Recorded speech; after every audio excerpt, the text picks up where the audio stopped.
Okay, very quick recap. We were looking at a binomial distribution, and the random variable x we defined as the number of successes. That's for a binomial distribution. Remember, that's n independent Bernoulli trials. And then we said we look at something new here called sample proportions. It's nearly the exact same thing.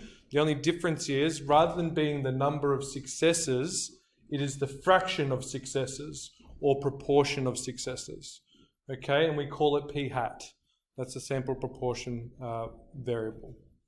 Okay, and we noticed that everything in terms of probabilities were the same, but the key thing that was different was the mean and the standard deviation is slightly different.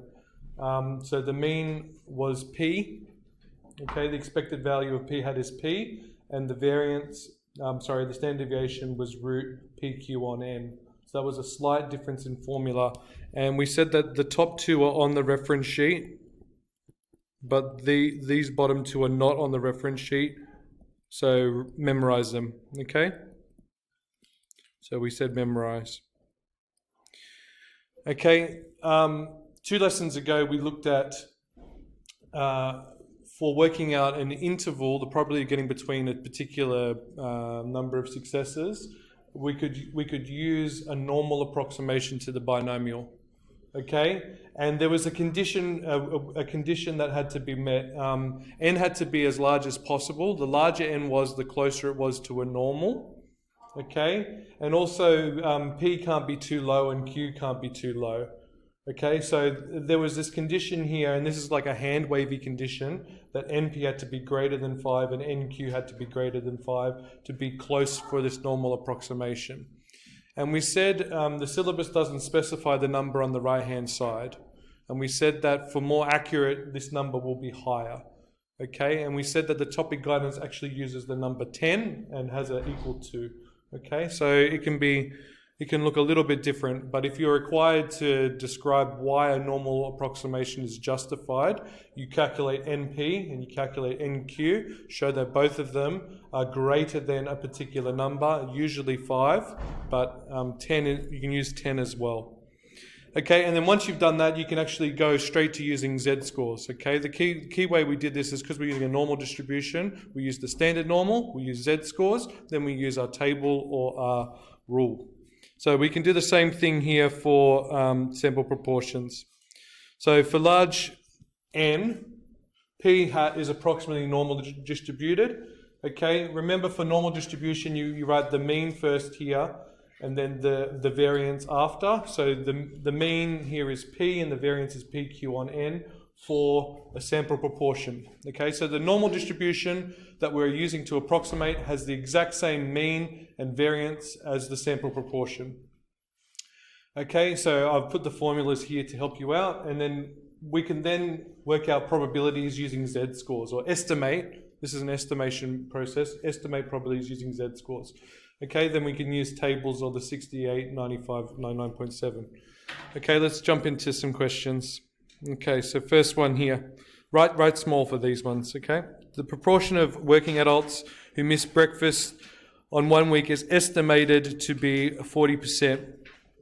Okay, a study takes a random sample of 400 working adults. So that's going to be our n value. The number of people in the sample is our n. For this sample, what is the approximate distribution of the sample proportions of workers who miss breakfast?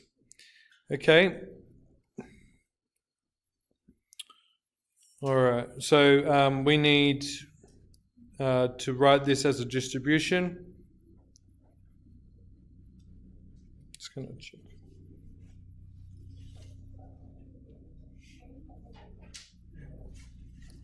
I'm just going to add the word normal distribution there, just to make it very clear.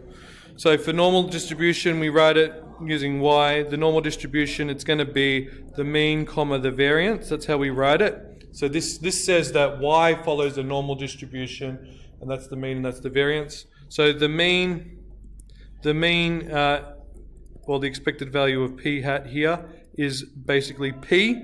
And here, P has been estimated to be 40%. So that's as good as we've got. So we're going to take P to be 40%. Okay, so 0.4 is the mean, and the variance is PQ on N. So here P is 0.4, Q is 1 minus P, so therefore Q is going to be 0.6, and N is going to be 400. Okay, so chuck that into your calculator for variance, and you'll get 0.0006. So therefore, the approximate normal distribution that we're going to be using is going to have a mean of 0.4 and a variance of 0.0006. So that's how we can write it. Okay, part B.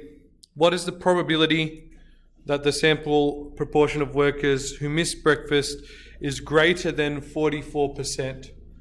Okay, now we're not going to use the method that we used last lesson, because think about it. If you worked out 44% of 400, I don't know, you're going to get just a bit under 200, right? You're not going to repeat using the NCR formula like over 200 times. Okay, so therefore we're going to use our normal approximate. We're going to use Z scores. Okay, so remember that Z is the score minus the mean over the standard deviation. Okay, we know the mean is 0.4. The standard deviation is going to be the square root of this. And we want to work out the probability. So I want to work out the probability that my variable here, what letter am I going to call it? P hat. Yep. P hat is greater than 0.44. That's what we want to work out. Okay, so we've got to change the p hats to z's. So let's sub in. Well, I'm going to sub in an x score of 0.44. The mean we already know is 0.4, and the standard deviation is the square root of the variance. So square root 0.0006. And we're going to put that into our calculator and get an answer of 1.63. You get it to 2dp, so you can use your table. Okay, so I'm trying to work out the probability of getting a Z score greater than 1.63. So I've changed my p hats to Z's, and now I'm just using the table. Okay, so if you want to work out, this is your normal distribution, 1.63 over here somewhere. This probability here, it's going to be, remember the table tells you Z less than, so it's going to be 1 minus the probability of being less than, yep. So 1 minus probability that Z is less than 1.63. Equal to doesn't matter. Remember, we're now moved into the continuous realm. Okay, so from the table, you should get 0.9484. So 1 take away that, and you get the probability of 0.0516. Okay. So key idea, work out your mean, your standard deviation for your normal distribution, change the p hat probability to being a Z score probability, then either use the table or use empirical rule. Okay. Tina believes that approximately 60% of mangoes she produces on her farm are large.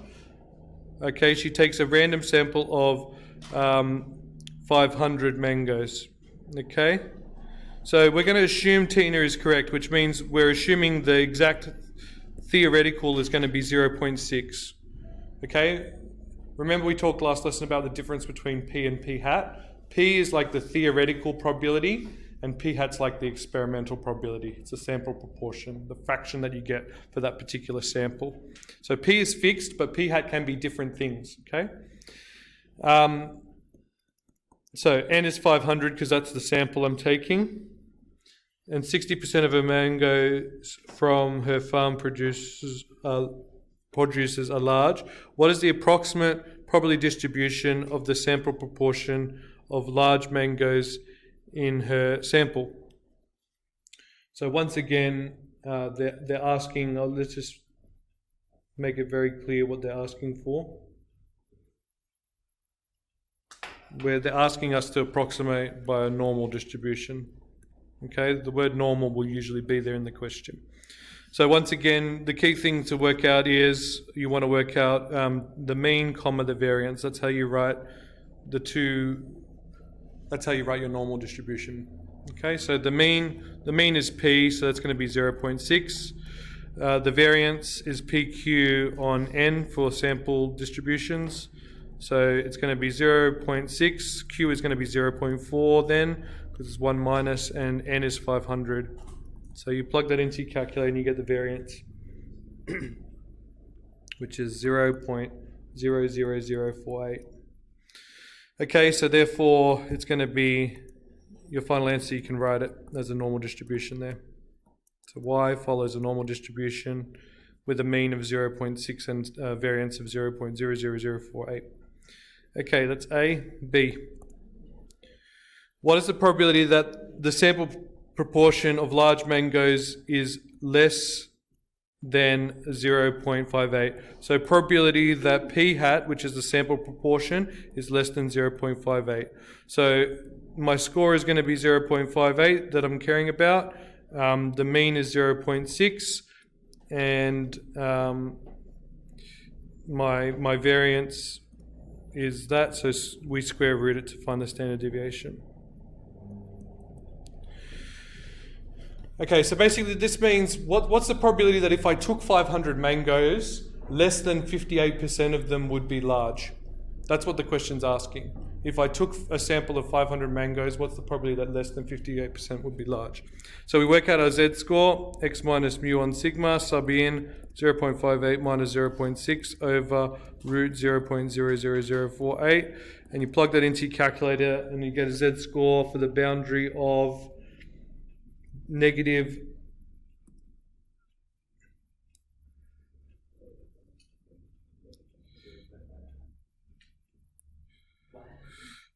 negative 0.91. Okay, so we want to work out the probability that Z is less than negative 0.91. So if you draw quickly, negative 0.91 will be here, less than that will be that. Okay, the table that you have in front of you doesn't have negatives, so you need to use some symmetry properties. That the probability of being less than 0.91 is going to equal to the probability of Z being greater than 0.91, which is going to equal 1 minus the probability of Z being less than 0.91. Okay, so 1 minus, and then you use your table. I didn't actually put that number there. I put the final answer. Final answer is 0.1814. All right, any questions on that? I'll pause.